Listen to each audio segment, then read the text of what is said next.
Waalaikumsalam, silakan masuk. Permisi, Bu. Baik, apakah duduknya sudah nyaman, Mbak? Iya, sudah. Oke. Sebelum kita bicara lebih lanjut, alangkah baiknya kita perkenalan terlebih dahulu ya. Perkenalkan, nama saya Akita Nigrati, bisa dipanggil Bu Akita, tingkatannya siapa? Saya Pinta Indah Handari, bisa dipanggil Bintang. Oke, baik Pak. Bagaimana kabarnya Mbak Lina hari ini? Alhamdulillah. Ibu, Alhamdulillah, saya juga sehat. Apa kesibukan Mbak Lintang sehari-hari? sekolah.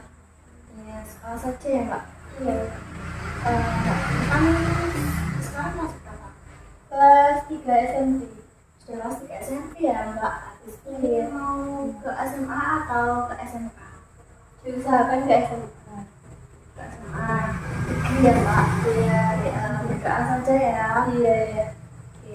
Dengan selain berdoa, Mbak Lina juga bisa belajar, gitu, sholat gitu ya, Iya. agar bisa masuk ke negeri. Iya. Di sekolah Mbak Lintang apakah mengikuti seperti kayak ekstra atau aktiviti gitu? Kalau ekstra pernah ikut, organisasi juga pernah ikut. Tapi kalau udah kelas 3 SMP itu diberhentikan.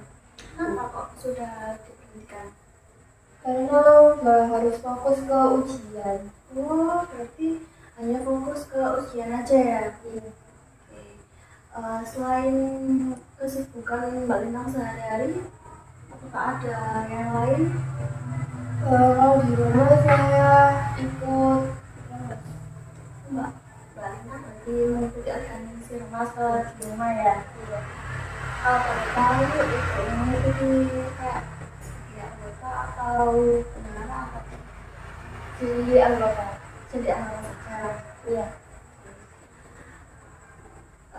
Kita sudah bicara banyak ya tentang kesibukan Mbak Lintang sehari-hari. Dengan kedatangan Mbak Lintang ke sini, apakah ada hal yang ingin disampaikan kepada saya?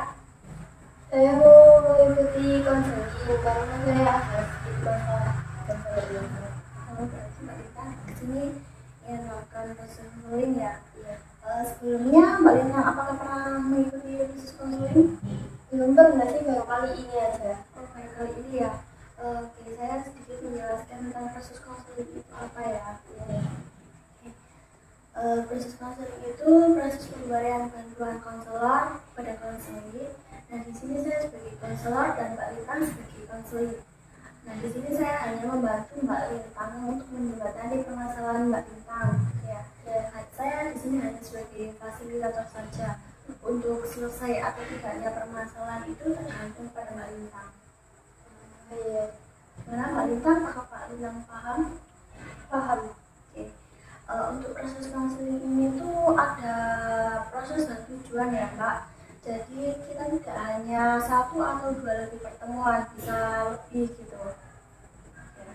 Untuk durasi waktunya bisa 30 sampai 45 menit. Mbak Lintang mau yang berapa menit? 30 menit. Oke, 30 menit saja cukup. Iya. Oke.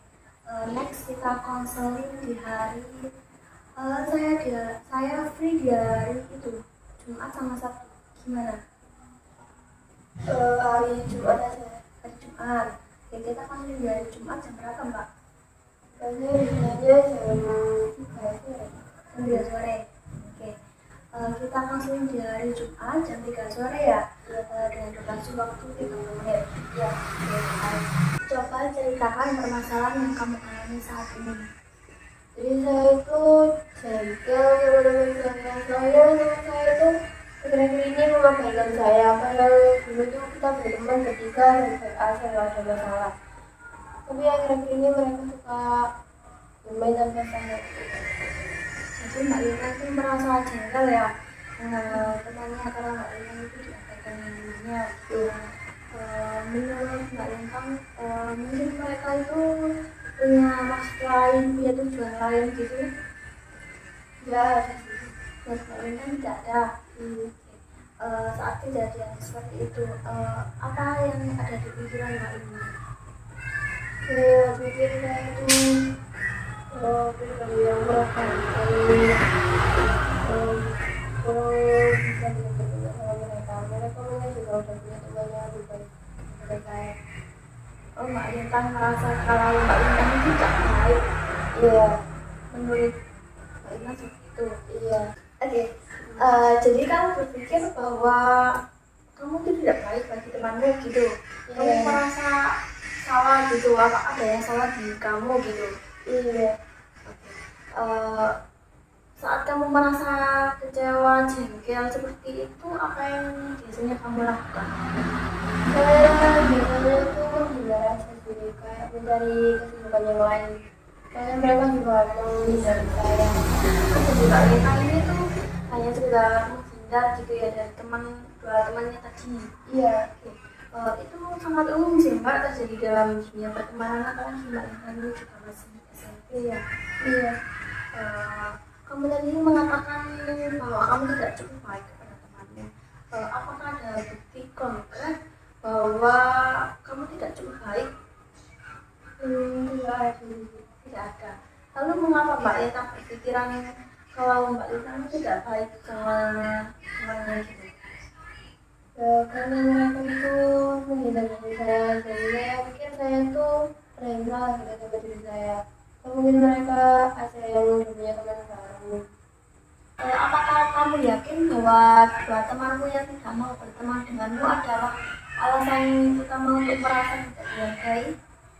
Ya, karena mereka itu dulunya sama saya itu teman baik, jadi kemana-mana itu bersama. Tapi akhir-akhir ini mereka itu kayak salah mengabaikan saya. Mungkin mereka tidak sengaja mengabaikanmu. Tidakkah kamu berpikir bahwa mereka itu sedang sibuk atau ada masalah lainnya? Tidak sih. Soalnya saya pernah waktu itu ngajak teman saya kantin, tapi mereka menolak dan saya ke kantin sendiri. Tapi pada saat ke kantin saya bertemu mereka ke kantin berdua. Seperti itu ya. Apakah kamu percaya bahwa hubungan pertemananmu harus selalu sempurna tanpa ada kesalahan? Enggak semua. Nah, lalu mengapa kamu menganggap bahwa diabaikan oleh temanmu berarti mereka tidak peduli denganmu? Karena lebih mereka itu seolah menjauh karena mengabaikan saya. Jadi kamu harus selalu menjadi pusat perhatian gitu? Enggak. Tidak juga. Iya. Lalu mengapa kamu merasa tidak dihargai hanya karena temanmu mengabaikanmu? Ya karena dulunya itu saya itu teman dekat gitu, terus mereka tiba-tiba mengabaikan saya. Intinya saya itu kayak lebih juga kenapa mereka gitu ke saya gitu. Mengabaikanmu sekali itu bukan berarti mereka tidak peduli, Mbak. Tidakkah kamu bisa melihat mereka juga manusia dan bisa melakukan kesalahan? Iya gitu. Oke. Mungkin mereka juga ada alasan lain mengapa mereka mengabaikanmu seperti itu. Iya. Bukankah lebih baik untuk menanyakan langsung kepada temanmu daripada kamu berasumsi seperti ini? Saya sih enggak, soalnya mungkin mereka menjadi saya itu dengan alasan mungkin aja mereka udah menemukan teman yang lebih baik, atau mungkin ada yang salah bersama diri saya. Apakah kamu pernah mencoba untuk menanyakan kepada temanmu terkait hal seperti ini? Sejauh ini belum. Mengapa kamu tidak mencobanya?